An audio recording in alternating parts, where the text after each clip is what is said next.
કોંગ્રેસ પક્ષને રામ રામ કરનાર દુષ્યંતસિંહ ચૌહાણ અને તેમના સમર્થકો આવતીકાલે ભાજપમાં જોડાશે.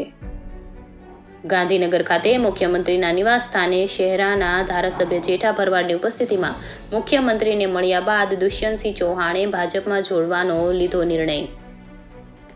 ગોધરા ખાતે શનિવારના રોજ અમિત શાહની ઉપસ્થિતિમાં દુષ્યંતસિંહ ચૌહાણ અને તેમના સમર્થકો મોટી સંખ્યામાં ભાજપમાં જોડાશે.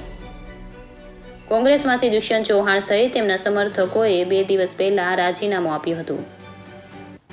કોંગ્રેસના દિગ્ગજ નેતા દુષ્યંત ચૌહાણ અને તેમના સમર્થકોએ રાજીનામું આપ્યા બાદ ભાજપમાં જોડાઈ રહ્યા હોવાથી કોંગ્રેસના મહત્વના કાર્યકરો પણ પક્ષ છોડી શકે તેવી શક્યતાઓ વચ્ચે કોંગ્રેસમાં દોડધામ મચી ગઈ. રિપોર્ટર પાર્થિવ દરજી, પંચમહાલ.